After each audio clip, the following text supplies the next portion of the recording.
માસી હા બોલો. શું બનાવો છો? અરે આજે તો સેન્ડવિચ બનાવું.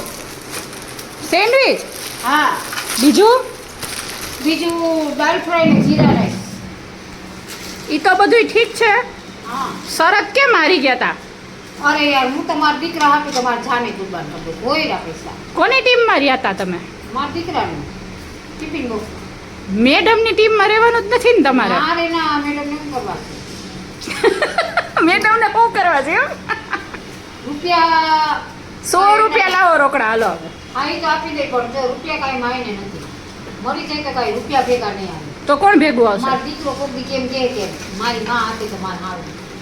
મારો દીકરો એમ કે ને કે મને જુનાગઢ ખરીદી દે તો હું એમ જ હા ખરીદી દઉં. તો તમારે હું શેઠને જુનાગઢ લઈ દેવું છે? હા હું તો લઈ દઉં જુનાગઢ છે.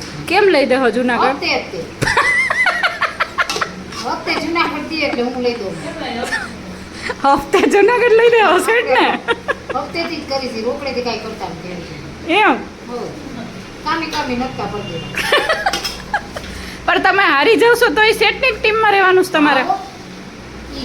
કયો ભાઈ જીતી જાય ભલે ને રોજ તો કાંઈ હારીએ નહીં. એને એમ ન થવું જોઈએ કે મને સપોર્ટ ના દે. તો મેડમ હું તમારા દુશ્મન હે? દુશ્મનની વાત નથી. તો કેની વાત છે? જો જે પક્ષમાં રહ્યા એ પક્ષ મુકાવાય નહીં. પહેલેથી દીકરો એ દીકરો એમ ને? હા. કાંઈ વાંધો નહીં માસી, 10 તારીખ આવે જ છે. અરે 10 તારીખ આવે કે ભલે ના આવે એમાં શું બીક છે? હા તો સારું 10 તારીખ સુધીમાં હું મારો આખો પગાર હારી જાય તો મને કાંઈ બીક નથી લાગતી. એમ? પાછો મહિનો ભરાય ને પાછી 10 તારીખ આવશે પાછો પગાર આવશે. સારું તો રહ્યો હાલો સેન્ડવિચ બનાવો ગરમા ગરમ. ગરમા ગરમ જો સેન્ડવીચ દાળ ફ્રાય જીરા